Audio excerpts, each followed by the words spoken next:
Still on the NSA, the National Security Advisor to the Tinubu's government, the person of Nuhu Ridadu, he has been accused of arming Fulani Miyetti Allah members and bringing them into the security architecture.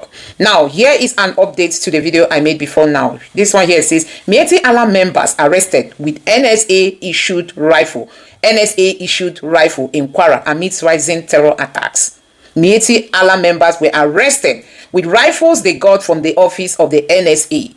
And this other headline here also say, Miyetti Allah member arrested with NSA rifle in Kwara linked to state government vigilante employment. They are now employing Miyetti Allah members into other states for vigilante. So guys, Nigerians have been reacting. Take your time and get to know what Nigerians are saying. Like this person here said, Bello Metawalle and Nuhu Ridadu must resign. NSA chairman Nuhu Ridadu is using Miyetti Allah members, the same people who have claimed responsibility for many killings, for security operations, including giving them weapons and assigning them duties. How absurd is this?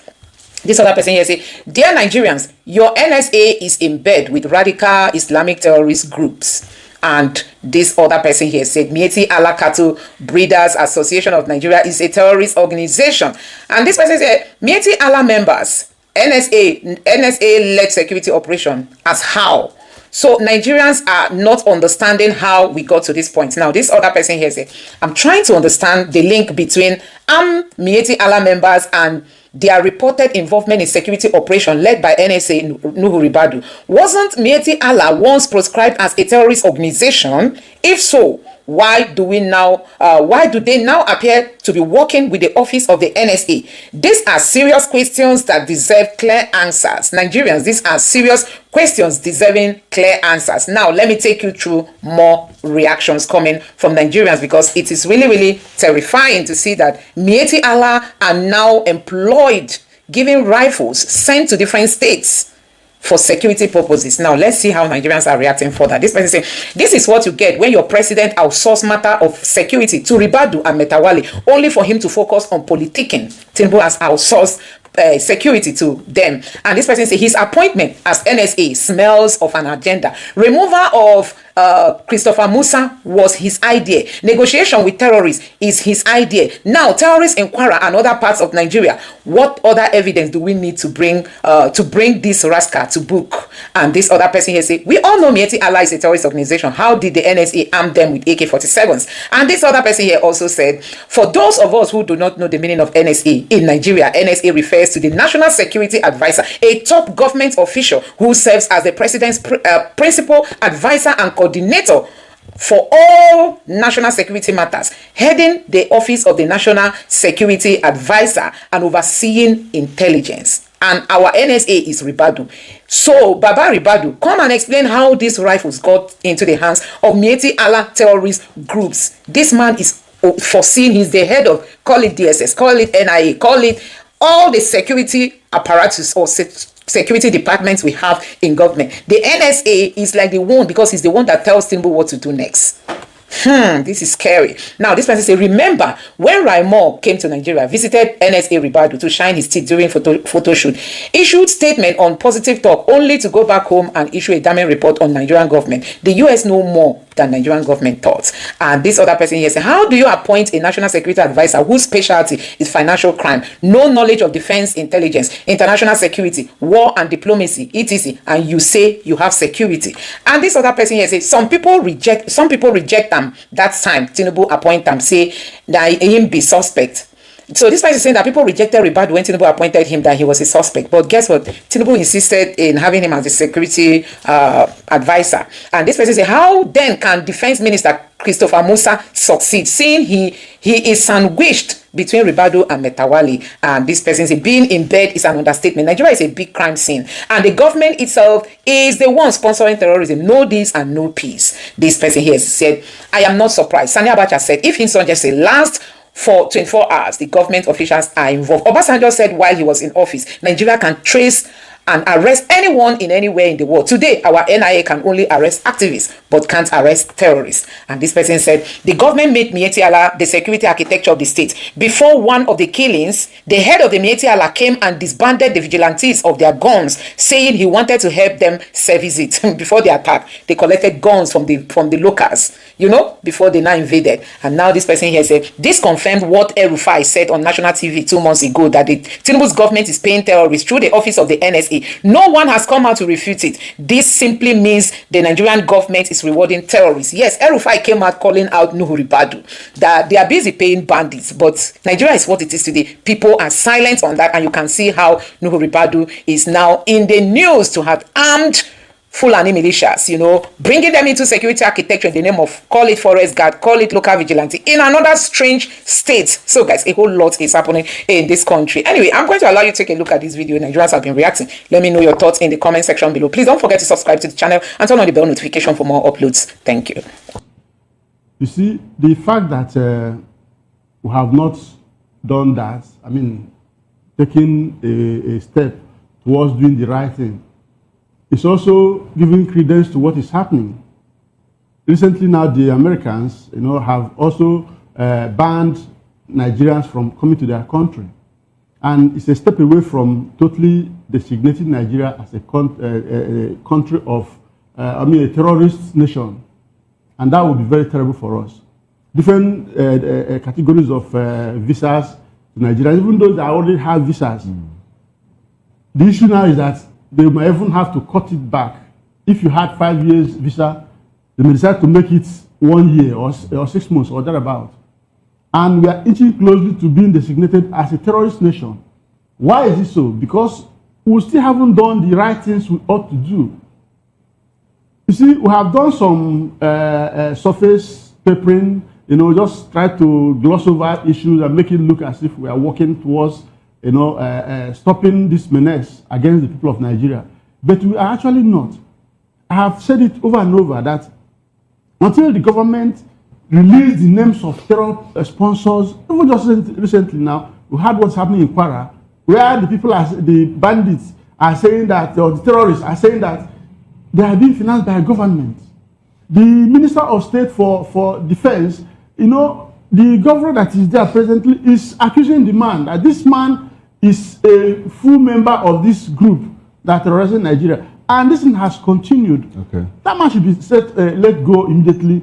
You know, release the names of people who name them, shame them, and then think of prosecuting them. Okay. Then besides that, they also have to officially, you know, stop that policy of de-radicalization and reintegration into the Nigerian army. And then find a way to weed off all the terrorists and bandits that are already in the system.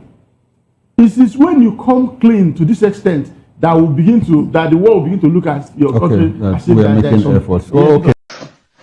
Look,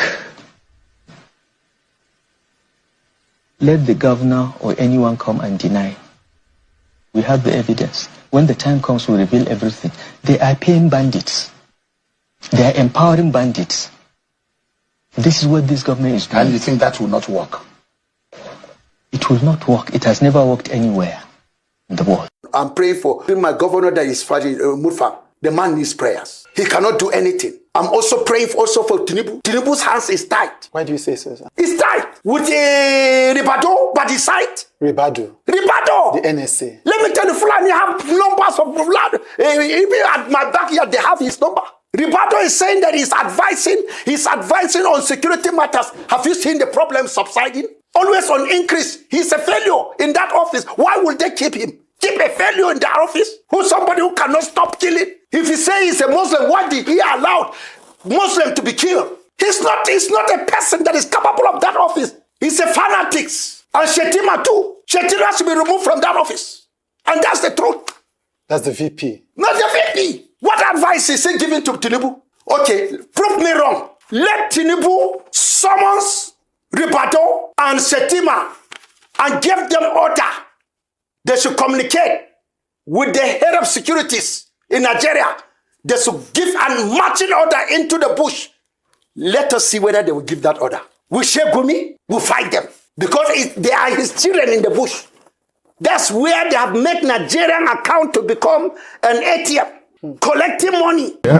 I like the clarification you make about the visa restrictions. The initial word used was that Nigerians have been banned. It looks as if no Nigerian, because some of us are still interested in going to the United States. So it's more like visa restrictions, not total ban.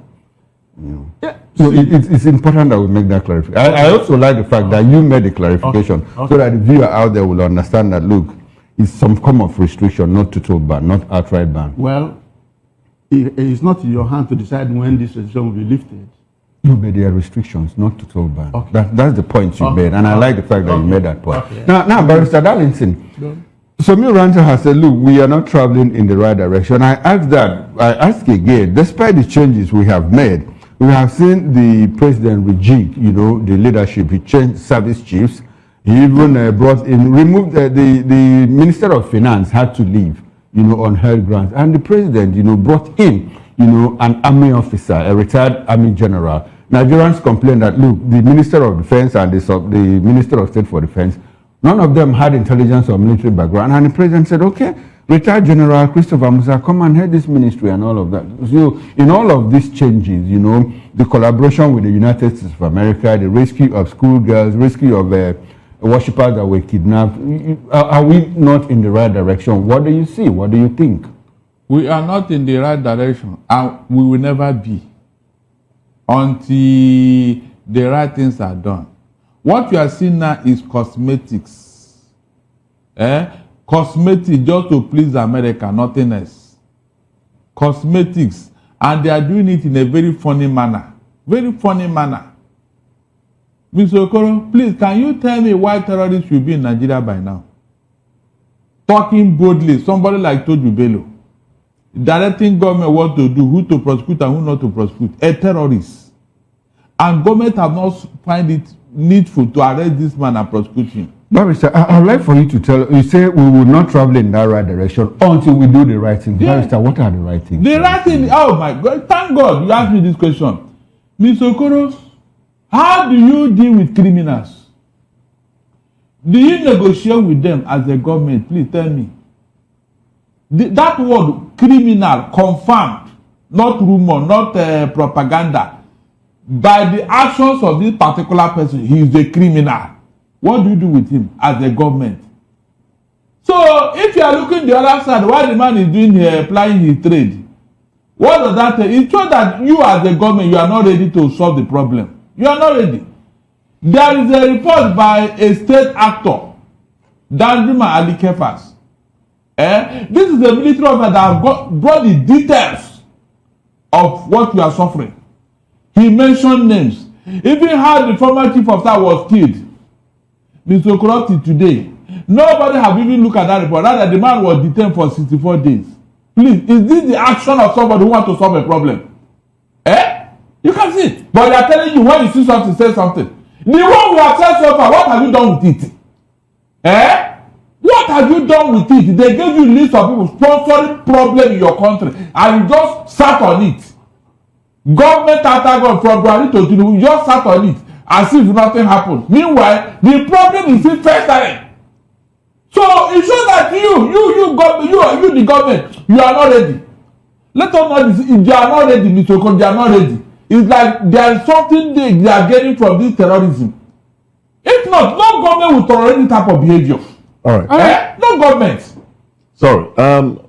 I would like, Barrister, I would like you to respond to this, but I would also like Kelvin Ejumudo to react to this. The three individuals, let's zero in on these individuals who were arrested, found with AK-47 rifles, members of Miyetti Allah. They are members. In Kwalabi? Yes, okay. Members of Miyetti Allah. Good. But armed by the state, by the NSA, the government of the office of the NSA, the government of Nigeria, to help fight bandits. How does that make sense? Oh my God. Please, do you have a criminal to police himself? That is, you know that this man is an armed robber. You not give him a gun. Oh yeah, police yourself, control yourself, arrest yourself. Is that not funny? Miyetti Allah, that you and I know what they stand, what they represent. Well, we know they are basically cattle wearers. Yes. That's basically what they are. They are hiding under that. Their main problem is what? Violence and mayhem. Barrister, I don't know that. What I know is that they are cattle wearers. Yes, are you not here when this organization came out and told us what they want? They made demand. We even gave them 1 billion naira, which was shared by Dambazu when he was Minister of Internal Affairs. This particular organization, they were the one that told Benue, if you don't remove that vigilante group you put in your state, we will make this place uncomfortable. This particular group. So how is it? How is it? How is it now that the members of this group are now being drafted into the security architecture? That will tell you that they are not serious about what they are doing. Yes, that's what I'm telling you here. How can you arm such a group? Such a group, how can you arm them to do what? Please, to do what? Okay. Can they arrest themselves? Okay. Let me quickly take this question to Kelvin Ejimodo. Kelvin, now, the same question really. How is it possible that members of Miyetti Allah, who are not military people, who have not been, well, I don't know if they have been trained to bear arms, but they were given arms. Yeah, basically, cattle bearers given arms and a vehicle, which we later understand they absconded with. They absconded with the vehicle given to them by the government of Nigeria to fight bandits. In fact, if memory serves me right, on this show, we've had a conversation with Sheikh Gumi where he said, look, some of these bandits can be drafted to fight other bandits. And doesn't that seem like what is going on? Help me make sense of this that we have on our plate right now. You know, thank you very much. It is a national disgrace that a sovereign nation as Nigeria, that have the commander-in-chief of the armed forces, GCFR President Asiwaju Ahmed Bola Tinubu, we stoop so low. We have the best military infantry in Africa. You left them, the armed forces, engaged Miyetti Allah, who you know they always stood against anything that goes against their will of their cattle rearing and their headers. Could it be that we're running out of manpower and we need... They come and defend them. Okay. Could it be that we're running out of manpower? Is that it? And we need more we can't run out of manpower. We can't run out of manpower. We have the DSS, we have the police, we have the civil defense, we have the Air Force, we have the military, we have the Navy. We can't run out of manpower. Of recently, the president indulged service of the forest guards. Why will you give the Miyetti Allah? You know these persons are they are non-repentant when it comes to issues of herdsmen and their cattle. They value their cattle more than the human life. And you give me like for to go to the mission, do what? To combat their own members? They won't do that. Bandits. You can't give an armed robber a weapon to fight an armed robber in the forest. Even a repentant one. And collaborate and turn forces and fight back at you, at the country. Even a repentant armed robber who knows the operation. There's something like a armed robber. A terrorist do not repent. In the words of Putin, he said, "You don't accept the terrorists. You take them to where they belong and where God wants them to be." That's the word beyond. People that put terror on human life, they maim, they kill, they destroy. You give them ammunition to go and do what? To defend who? On whose authority? On whose mandate? Are you empowering Miyetti Allah? Are they a security organization? Why not use that same energy to call in the US SWAT, and the Black Hawk to come and assist us in fighting these terrorists? Why give them our weapons that tomorrow they will not be able to account for? Okay. And vehicles too, not just the weapons, vehicles too. And taxpayers' money, our money in the country that used to pay. Sorry, let's quickly bring this back to the studio. You want to react to? Yes. You see, when you talk about the fact that maybe they're overwhelmed, you're talking about a country. Just a week or two ago, they actually displayed one of the swiftest and well-precise action against a military coup in Benin Republic. And we showed that we can actually respond swiftly. And we did all that. Nigeria have what it takes to take care of our nation, the security of the and lives of citizens. But I keep saying there is no will, political will to do so, and there is no sincerity of purpose to so do. That is why we have problem. We don't lack manpower. I mean, we have demonstrated that in Benin Republic. So, what is this? That's why, look, we are edging or inching closely to being declared a terrorist nation. So, if you say we don't lack manpower, I mean, we have approval to recruit 94,000 new forces men. Isn't that an indication? Is it indicative of the fact that, look, we don't have enough manpower to fight terrorism, banditry, and criminality? There is nothing wrong in wanting to bring in new people into the system. I mean, if it is not broken, you don't need to mend it. No, you know what I'm saying? As it is, Nigeria have the capacity and the capability, which has been so demonstrated. So you're telling me, if you can do that, doesn't charity ever begin from home anymore? Mr. Ranta, what could you nail as how will you be so good outside to outsiders? What is the kind of love we have for Benin Republic Mr. that Ranta, cannot be translated to Nigeria? We are looking for solutions. What do you think is the problem and how do we solve it? The government should come clean and deal with these people. There is, look, even during the time of Buhari, General Tiwa Danjuma has said the armed forces are colluding with these people. If you wait for them, you all die one by one. That's the way the man said it. Do you know how long it took the United States of America to bring down Osama bin Laden? How long it took them? You see, from the onset, after 9/11, Americans went all out to smoke him out. Beautiful. And they did. When they got him. You know why I asked the question? A notorious bandit, Kachala, has just been gunned down by the Nigerian army. Isn't that indicative of the fact that the government is focused? What about Tuji Bello? They're after him. They say they are closing in on him. And he can come out and make it. Say one thing here now in this studio and walk out. They will pick you up. There is no sincerity of purpose. Let's just face the facts. Just All right. All right. Thank you so much. The most embarrassing thing among all this. So, if we are lacking manpower, that is why you now go and recruit criminals, Abi. Because you have headache, you now cut off the head, Abi.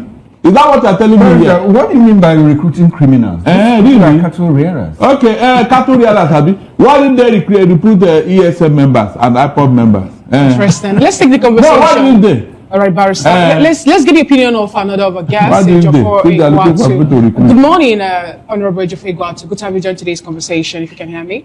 And what do you make of this revelation? Because initially, Nigerians were told that these bandits or rather the people that we saw in Kwara State wielding assault rifle AK-47, that they were bandits. And when they were interrogated, they say they were working, or rather they got their guns from the government. And now, a certain Ibrahim Abdul-Latif, Senior Special Assistant of Communication to Kwara State Governor, the same Kwara State, where we learned that the media were being asked not to report issue of insecurity or insurgency because it's going to denigrate the work of the governor there in the state. It's now coming up to tell Nigerians that the arrest did not even happen in Ifelodun. It happened somewhere in Auchi, Edo State, and that the people who were arrested, they absconded with the vehicle, that they were aware, they were on board or granted those things by the Office of the National Security Advisor of Nigeria, and they have a policeman in the person of Victor with them and all that. How does this make you feel as a Nigerian? And do you think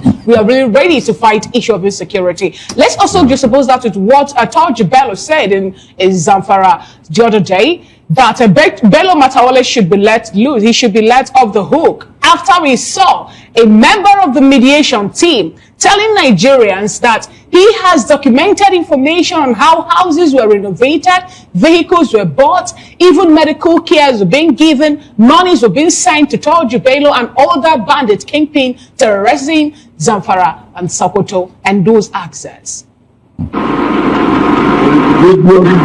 That the government knows who the bandits are, where they are, and how they are. And have not really shown any kind, any commitment to clearing them out. It's obvious that the government is not being sincere. Anytime I hear anything about these bandits, it points to one fact: government is involved. Anytime there is a story, I know there are stories on the social media that are not entirely true, but every time there is a story around bandits, there is a tie to government getting involved, a tie to government complicity in it. And it is shameful. Thank God we have a new Minister for Defense. We expect something better to start happening. But for now, it is not just the government is very much aware of who the bandits are, where they are, how they operate, and have not shown remarkable dexterity in tackling these issues. Somebody just mentioned what happened in Benin Republic and how swift the response of the military, Nigerian military was. And this is what we expect from the government as regards these issues. All these stories around the NSA, Matawale, and all the rest of them shouldn't come up if we are not, if we still have some shame in us. I believe the president has a very big responsibility in this to make sure that anybody that has anything to do with these bandits should be taken out and prosecuted as it should be. People should be prosecuted. The other time, they did a magical return of Catholic students that were abducted. Magical in the sense that there was no sign of attacking the bandits and recovering the students. There was nothing, just the student just suddenly appeared from nowhere and nobody was arrested, no record of anybody being prosecuted, no record of anything happening, just appearing from that's the magical, that's miraculous. All right. So now, with this revelation that we got today from Ibrahim Abdul Latif, with what the former aide to the Sokoto or the Zamfara state governor, is talking about, and also with this report from the NHRC about how they've received 422,942 complaints and over 800 abduction alone in November. What do you think will be the official report of Larry Moore? Because he said that he's going to give the president his information on the findings on Nigeria about the killings and every other activities happening here. What Larry Moore reported was a personal experience. And I can bet you that what NHRC has reported is not even the exact figure, because so many abductions were unreported. So many things were unreported. So many things happen and they don't go into. People just get tired of reporting because there's no point making reports, because these reports don't lead to anywhere. Okay. So the damage is bad. It's terrible. It's a very terrible situation. The security situation is very bad. And if we do a proper analysis, this 400 and something thousand will be a child's play. Okay, thank you very much, Honorable Ejiofor Egwatu. I would like to go back to Kelvin Ejimido and then put this question out there as well. And I'm trying to wrap my head. I don't know. I know that some Nigerians are like me right now, trying to wrap their heads around this story. The Office of the National Security Advisor. In fact, the National Security Advisor himself, Mr. Nuhu Ridadu, has come out to say, look, within the military, within the police, there are people who are aiding insurgency. They take weapons to them. They sell their weapons to them. Mm-hmm. We know some of these people will fish you out and all of that. All of that information was out there. But I'm trying to wrap my head around the fact that the government of Nigeria, through the Office of the National Security Advisor, is being accused right now, or is being fingered for giving arms to members of a header association, not militant group, and then a few of them, and vehicles as well, to empower them to navigate terrains and fight bandits. And these people, these ones, ran away with the vehicle and the guns that they were given. AK-47 rifles. And they were apprehended by the people. How many more do you think might be out there who, directly or indirectly, have been empowered by the Nigerian government, as it were, with guns and mobility vehicles in the name of fighting insecurity, and they have absconded? I mean, it is the ones that have been apprehended that will bring forward in all of this, I'm trying to wrap my head around this, and it's difficult to understand. But in all of this, what do we expect in the coming days? Are we going to see an escalation in violence? Are we going to see an escalation in kidnappings and the rest of them if non-state actors, untrained persons, brandish guns, are giving guns and mobility vehicles?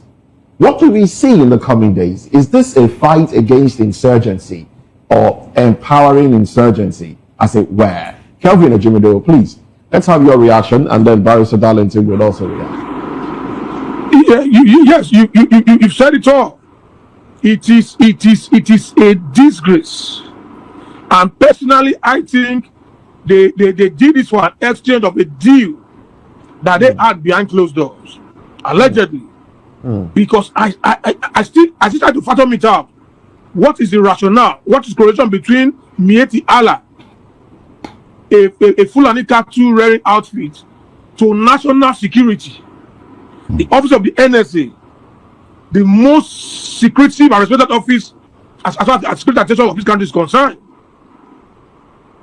And you give sophisticated weapons. You didn't even give them a double barrel like the hunter guns. You gave them AK-47 assault rifle to move freely with vehicles. And now you are telling us they ran away with it. So where? If we were to be in a sane country, the NSA would have been arrested and tried and prosecuted within the next 48 hours. It's not bigger than the country. It's not bigger than the Constitution. And I keep saying this. With the way our government is playing kid gloves with this issue of insecurity, Nigerians will resort to self-help sooner than we expect. And when that happens, not even the office of the NSA will be able to stand the revolt from the masses. Because enough is enough. Okay. Our women, enough is enough.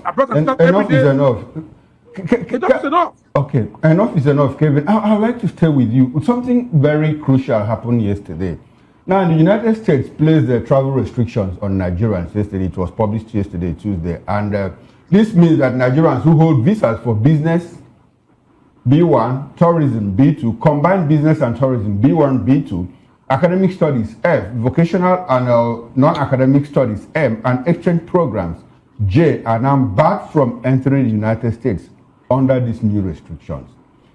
Now, my direct question to you is this. America says, look, we are finding it difficult to vet Nigerians coming into United States of America because of operations of Islamic terror groups in Nigeria. We also see collaboration between the Nigerian government and United States government. What do you think that America is trying to achieve by placing these visa restrictions on Nigerians? The American government have not seen sincerity of purpose within the Nigerian security architecture. They've not seen this willingness, this openness, this sincerity of purpose. You know, you keep coming with frivolous news every day that Nigeria is safe, investors come and invest, and you forget that these Americans, they have people in Nigerian soil that report daily to the American government of the happenings in Nigeria, in our villages, in our roads. They are everywhere with us, monitoring our space. He who controls the space controls your sovereignty. So Kelvin, basically asking you, what will be the effects of this on the war against insecurity back home here? What do they want to achieve? You know, from the day the president said Nigeria is the country of particular concern, we knew this was coming. And more sanctions were rolling. More sanctions we coming. Sooner or later, none of our public servants will be allowed to go into America. Exactly my question. So how would that impact on the fight against? It will affect the economy drastically. But more so, it will make those abroad will come back home and join us in the fight to salvage this country. Nigeria belongs to all of us and not to few individuals. We are all Nigerians. My father and mother were better there. So nobody's going to hold us hostage. We must fix our country because now we have soldiers in Burkina Faso that have been there for weeks now. Nothing has been done. A sovereign nation. Burkina Faso, their army strength about 12. That's another big issue. That's another big issue facing Nigeria now. Those are issues of concern. Okay. When you have a porous security architecture, nobody takes you seriously. All right. Nobody wants to do business in your country. Okay. All right. Thank you very much, Mr. Kevin Ejimodo. We need to come back to the studio and let Barrister take his response because we have to let him go to face other engagement. You know, what's your reaction to these two questions? The one Moses asked and the one I asked. Good. If you remember very well. The implication is that the embarrassment is escalating out there. Out there in the international space. Nigeria is gathering odium and infamy every day with this type of thing. It means that terrorists are winning the war in Nigeria. That's the meaning. If because of terrorism, some state actors, government officials can no longer travel, what does that say? It means that they are winning. And there are no two ways about it. And you, the government, what are you doing? Nothing. Mr. Okoro, I am so sad that up to today, people have not ordered the eviction of these terrorists in Benue and Plateau villages. Up to today. It's like those people have been forgotten. Seriously. They have been forgotten. And those terrorists are going to become part of Nigeria. When they do census now, they will count them as Nigerians. That is the implication. Look at how people just come into Nigeria, take over part of our land.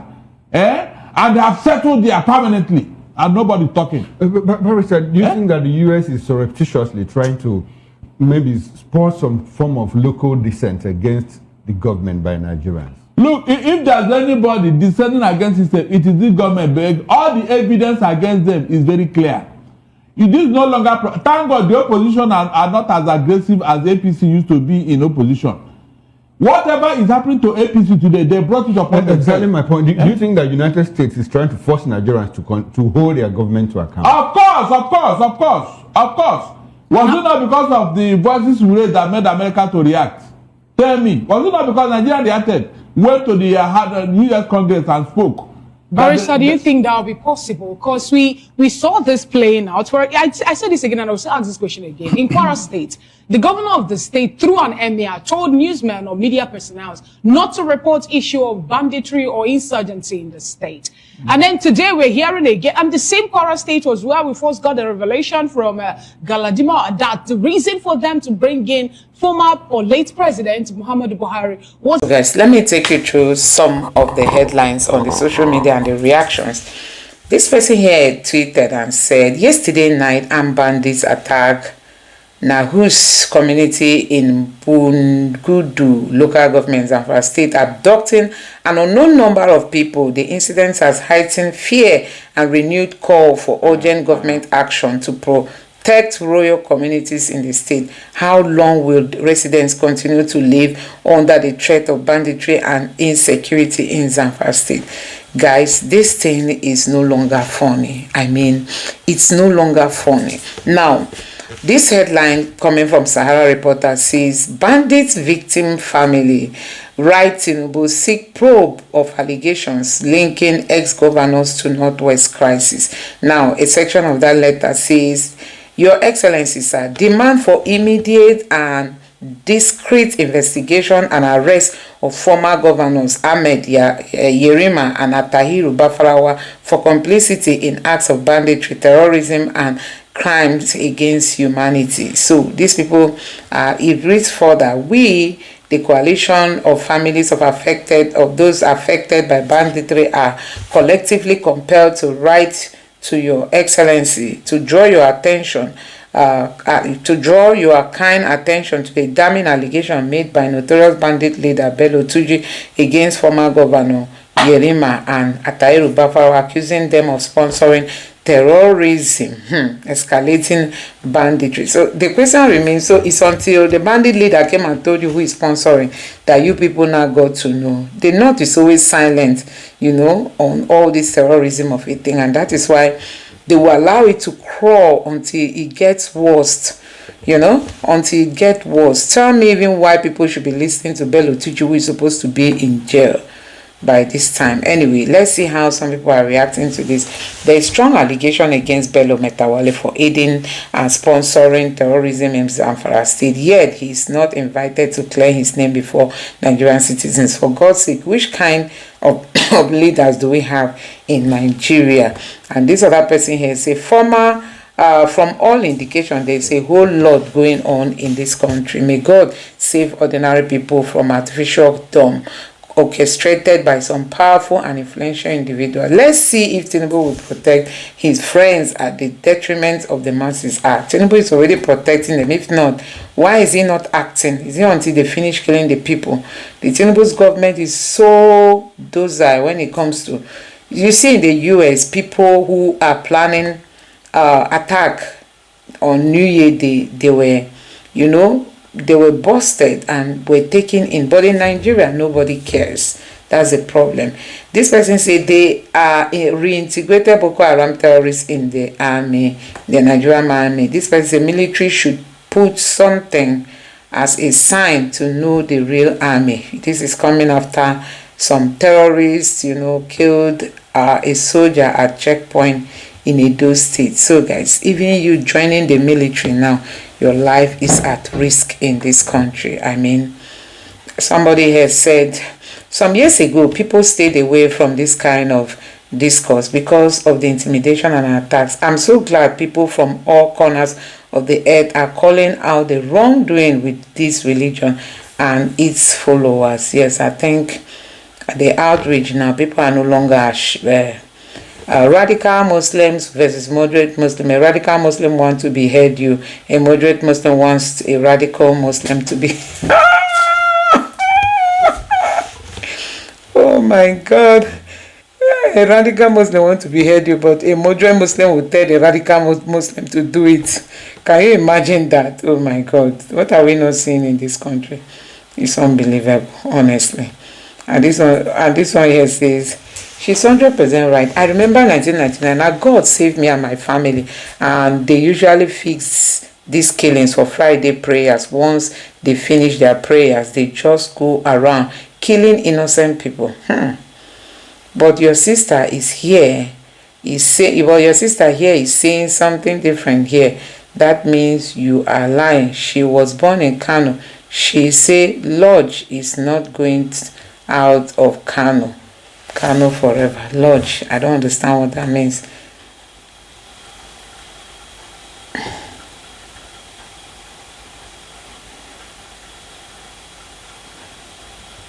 Yeah.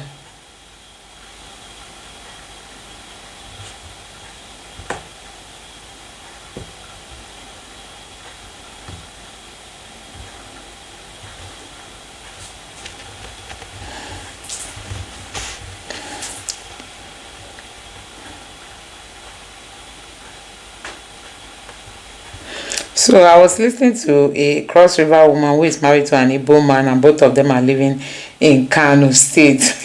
This was the only fools argue otherwise. So this person is actually trying to say the lady who said if you're in the north, they will just buy you for no reason, you know.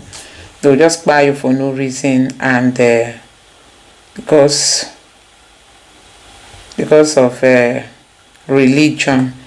So I just hope that the Muslims, for me, I think they have to review the Quran again.